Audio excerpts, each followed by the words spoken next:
40% ታላቅ ቅናሽ በመሃል ሳር ቤት በ64200 ብር የካሬ ዋጋ ቴምር ፕሮፐርቲስ የመኖሪያ አፓርትመንት ቤቶችን እየሸጠ ይገኛል። አሊያም ደግሞ በ10% ቅድመ ክፍያ በተክለ ሃይማኖት ሊሴና አያት በተለያዩ የካሬ አማራጮችና ዋጋ ይዞላችሁ መጥቷል።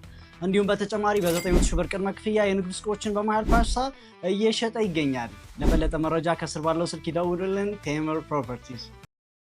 ጤና ይስጥልን አድማጮች፣ ይህ አዋዜ ልዩ ላልሰማችሁ ነው። ከመረጃዎቹ ጋር አብርሃም መኳንንት ነኝ። ዝነኛው ድምፃዊ ቴዲ አፍሮ ከእስራኤል የሙዚቃ ዝግጅቱ መልስ በሌላ የሙዚቃ ኮንሰርት መምጣቱን ገለጸ።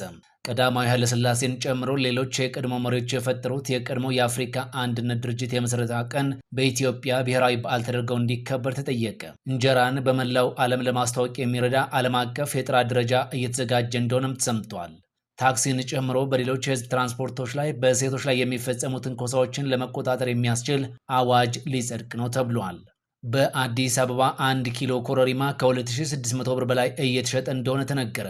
ከ80 ሺህ በላይ የመፈተኛ ኮምፒውተሮች ለብሔራዊ ፈተና ተዘጋጅተዋል መባሉም ታውቋል። አውሮፓዊቷ ሀገር ዴንማርክ የጡረታ መውጫ ዕድሜን ወደ 70 ዓመት ከፍ ማድረጓን ገለጸች። ሁሉንም ጉዳዮች በዝርዝር እናስደምጣቸዋለን። አብራችሁን ቆዩ። ዝነኛው ድምፃዊ ቴዲ አፍሮ ከእስራኤል የሙዚቃ ዝግጅቱ መልስ በሌላ የሙዚቃ ዝግጅት መምጣቱን ይፋ አድርጓል። ቴዲ አፍሮ ከሳምንታት ገደማ በፊት እስራኤል የነፃነት ቀን በዓሏን ስታክብር በእስራኤል ሀገር ለሚኖሩ ኢትዮጵያውያንና ለቤተ እስራኤላውያን የሙዚቃ ስራውን አቅርቦ እንደነበር ይታወሳል። አሁን ከዚያ የሙዚቃ ዝግጅት መልስ ነው ቴዲ የፊታችን እሁድ በአሜሪካ ዲኤምቪ አካባቢ የሙዚቃ ስራውን እንደሚያቀርብ ይፋ ያደረገው። በእስራኤል የነበረው የሙዚቃ ዝግጅት በስኬት የተጠናቀቀ እንደነበርም ተሰምቷል። ብዙ አድናቂዎችን ይዞ ዓመታትን መዝለቅ የቻለው ተወዳጁ ድምፃዊ ቴዲ አፍሮ በርካታ አድናቂዎቹ ወደሚገኙበት አሜሪካ ሀገር ተጉዞ የሙዚቃ ስራውን የፊታችን እሁድ እንደሚያቀርብም ይፋ አድርጓል። ቀዳማዊ ኃይለ ሥላሴ፣ ጆሞ ኬንያታ እንዲሁም ሴኮ ቱሬን ጨምሮ በሌሎች የወቅቱ መሪዎች የተወለደው የዛሬው የአፍሪካ ህብረት ቀን በኢትዮጵያ ብሔራዊ በዓል ተደርጎ እንዲከበር ተጠየቀም። የቀድሞው የአፍሪካ አንድነት ድርጅት የአሁኑ ደግሞ የአፍሪካ ህብረት የመሰረታ በዓል በኢትዮጵያ ብሔራዊ በዓል ተደርገው እንዲከበር ጥያቄ መቅረቡ ነው የተሰማው። ከ62 ዓመታት በፊት የአፍሪካ አንድነት ድርጅት በሚል የተቋቋመው የዛሬው የአፍሪካ ህብረት የምስረታውን ቀን በየዓመቱ ግንቦት 16 ያከብራል። ታዲያ ይህ የምስረታ ቀን በኢትዮጵያ ብሔራዊ በዓል ተደርገው እንዲቆጠር የሚጠይቅ ጥያቄ መቅረብ ቢጀምርም እስካሁን ምላሽ አልተሰጠውም ነው የተባለው። አፍሪካ ዴይ ኢኒሼቲቭ የተባለ የሲቪል ማህበረሰብ ድርጅት ይህንን ጥያቄ ከ2 ዓመት በፊት ለመንግስት ያቀረብኩ ቢሆንም እስካሁን ምላሽ አላገኘውም ሲል ገልጿል። ምላሽ እስኪሰጠውም ድረስ ጥያቄ ማቅረቡን እንደሚገፋበት ነው የገለጸው። የአፍሪካ ቀን ዚምባብዌ፣ ናሚቢያ፣ ዛምቢያ፣ ጋምቢያ፣ ሞሪታኒያን ጨምሮ 7 ሀገራት በየዓመቱ ሜይ 25 ብሔራዊ በዓል አድርገው ያከብሩታል። እንጀራን በመላው ዓለም ለማስተዋወቅ የሚረዳ ዓለም አቀፍ የጥራት ደረጃ እየተዘጋጀ እንደሆነ ተነገረ።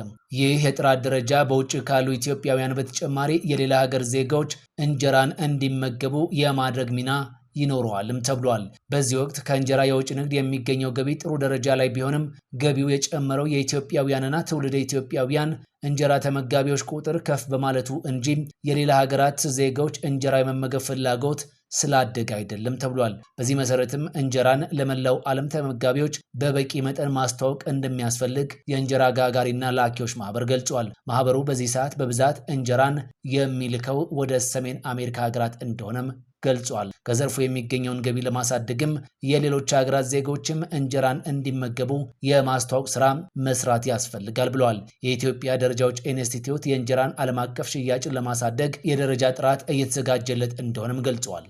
በህዝብ ትራንስፖርት በሴቶች ላይ የሚፈጸሙ ጾታዊ ትንኮሳዎችን ለመከላከል የሚያስችል አዲስ አዋጅ ሊጸድቅ ነው ተብሏል። የሴቶችና ማህበራዊ ጉዳይ ሚኒስቴር ባለፈው ዓመት አካሄድኩት ባለው የዳሰሳ ጥናት በዘርፉ ክፍተቶች በመኖራቸው ይህንን ለመቆጣጠር የሚያስችል የህግ ማዕቀፍ እንደሚያስፈልግ ከስምምነት ላይ ተደርሶ መቆየቱንም ይፋ አድርጓል። በዚህም በህዝብ ትራንስፖርት ላይ ጾታዊ ጥቃት የሚፈጽሙ አጥፊዎችን የሚቀጣ ህግ አስፈላጊ መሆኑን ይፋ አድርጓል። ጥቃቱ የሚፈጸመው በሴቶች ላይ ብቻ ሳይሆን በወንዶችም ላይ ነው የተባለ ሲሆን ድርጊቱ ከስነ ምግባርም ከሴትም ያፈነገጠ በመሆኑ ድርጊት ፈጻሚዎቹ ላይ ቅጣት እንዲጣል፣ በደል የደረሰባቸው ሰዎች ደግሞ በፌዴራል ደረጃ ለተቋቋሙ ግብረ ኃይል መክሰስና መጠቆም እንዲችሉ ለማድረግ እንደሆነም ተመላክቷል። በአዲስ አበባ 1 ኪሎ ኮረሪማ ከ2600 ብር በላይ እየተሸጠ እንደሆነ ተሰማ። በአዲስ አበባ በተለያዩ የንግድ መደብሮች ላይ ኮረሪማ በከፍተኛ ዋጋ ጭማሬ እንዳሳየም ታውቋል። በዚህ ሰዓት የ1 ኪሎ ኮረሪማ ዋጋ ከ2600 እስከ 700 ብር ድረስ እየተሸጠ እንደሚገኝ ነው የተሰማው። የኮረሪማ ዋጋ ከፍተኛ አምራች በሆኑ አካባቢዎች ሳይቀር ከሳምንታት ወዲህ ከፍተኛ የዋጋ ለውጥ እንዳሳየም ብስራት ሬዲዮ ዘግቧል። በደቡብ ምዕራብ ኢትዮጵያ ህዝቦች ክልል 17 ወረዳዎች ኮረሪማ በስፋት እንደሚመረት ይታወቃል። በእነዚሁ አካባቢዎችም ሳይቀር የኮረሪማ ዋጋ በከፍተኛ ሁኔታ ጨምሯል። በዚህ ሰዓት 1 ኪሎ ኮረሪማ ዋጋ በእነዚህ አካባቢዎች ከ1600 ብር በላይ እየተሸጠ እንደሚገኝም ተሰምቷል። ይህም ቀድሞ ከነበረበት ከፍተኛ ዋጋ ጭማሬ እንዳለው ነው የተነገረው። ዘንድሮ በበይነ መረብ ለሚሰጠው የ12ኛ ክፍል ፈተና ከ80 ሺህ በላይ ኮምፒውተሮች ተዘጋጅተዋል ተባለም። ለሁለተኛ ጊዜ በበይነ መረብ ለሚሰጠው የ12ኛ ክፍል ብሔራዊ መልቀቂያ ፈተና ከ80 ሺህ በላይ ኮምፒውተሮች እየተሰናዱ እንደሚገኙም ተነግሯል። የሀገር አቀፍ የትምህርት ምዘናና ፈተናዎች አገልግሎት ዘንድሮ ለፈተናው ከሚቀመጡ 608 ሺህ በላይ ተማሪዎች 150 ሺህ ያህሉን በበይነ መረብ ለመፈተን ዝግጅት እየተደረገ እንደሚገኝ ገልጿል። ፈተናው ባለፈው ዓመት ለመጀመሪያ ጊዜም በበይነ መረብ ሲሰጥ የበይነ መረብ መፈተኛ ኮምፒውተሮች እጥረት እንደነበር ገልጿል። ችግሩን ለመፍታት ጥረት በማድረግ ከሰኔ 23 እስከ ሐምሌ 8 ለሚሰጠው የዘንድሮ ፈተና ከ80 ሺህ በላይ ኮምፒውተሮች እየተዘጋጁ ነው ተብሏል። ልጆቻቸውን በግል ትምህርት ቤቶች የሚያስተምሩ ወላጆች በራሳቸው ፍቃድ የመፈተኛ ኮምፒውተሮችን በድጋፍ መልክ ማቅረብ ይችላሉም ተብሏል። ተማሪዎች አስቀድመው በበይነ መረብ ለመፈተን የሚያስችል ልምምድ እያደረጉ እንደሚገኝም ታውቋል። በሌላ በኩል በፈተና ወቅት የኔትወርክና የኤሌክትሪክ ኃይል መቆራረጥ እንዳያጋጥም ከወዲሁ ዝግጅት እየተደረገበት እንደሚገኝም ተመላክቷል። ፈተናውን በወረቀት የሚወስዱ ተማሪዎች ሙሉ በሙሉ በዩኒቨርሲቲዎች ይፈተናሉ የተባለ ሲሆን በበይነ መረብ የሚወስዱት ደግሞ ዩኒቨርሲቲዎችን ጨምሮ በመንግስትና የግል ትምህርት ቤቶች፣ በጤና እንዲሁም በመምህራን ማሰልጠኛ ኮሌጆች ከዚህም ባለፈ ደግሞ በቴክኒክና ሙያ ተቋማት ይወስዳሉ ነው የተባለው። ከቅርብ ጊዜያት ወዲህ ወደ ሕክምና ማዕከላት ከሚያቀኑ የህብረተሰብ ክፍሎች አብዛኞቹ የቫይታሚን ዲ እጥረት ያለባቸው እንደሆነ ተመላከተ። ቫይታሚን ዲ በስብ ከሚሟሙ የቫይታሚን አይነቶች አንዱ ሲሆን በተፈጥሮ ጥቂት ምግቦችም የሚገኝ ነው።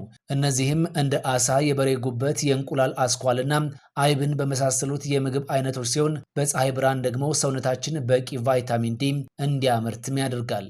ቫይታሚን ዲ በደምና በአጥንት ውስጥ የካልሲየም ሚዛንን ለመጠበቅ፣ የአጥንት ግንባታና ጥገናን ለመደገፍ ካልሲየምና ፎስፈረስ እንዲዋሃድ የሚረዳ ቫይታሚን ነው። ከቅርብ ጊዜ ወዲህ በኢትዮጵያ በርካታ ሰዎች ላይ የቫይታሚን ዲ እጥረት እየተስተዋለ መሆኑን የህብረተሰብ ጤና ባለሙያዎች በመግለጽ ላይ ይገኛሉ። ባለሙያዎቹ ወደ ሕክምና ከሚሄዱ ሰዎች ውስጥ 80 ከመቶ የሚሆኑት የቫይታሚን ዲ እጥረት እንደሚገኝባቸውም ገልጸዋል።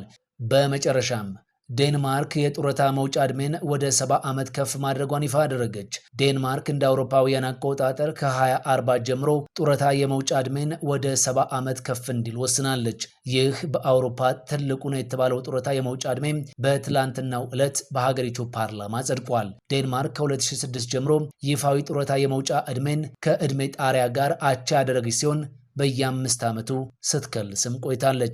በአሁኑ ጊዜ ጡረታ የመውጫ ዕድሜ 67 ሲሆን በ2030 ወደ 68 እና በ2035 ደግሞ ወደ 69 ከፍ ይላል። ሐሙስ ዕለት ምክር ቤቱ ያጸደቀው አዲስ ሕግ 81 አባላቱ ሲደግፉት 21 የሚሆኑት ደግሞ ድምፃቸውን ነፍገውታል። ውሳኔውን አንዳንዶች ከቤተሰቦቻችን እንዲሁም ከልጆቻችን ጋር ሊኖረን የሚገባውን ጊዜም የሚሻማ ነው በማለት እየተቹት እንደሆነም ተመላክቷል።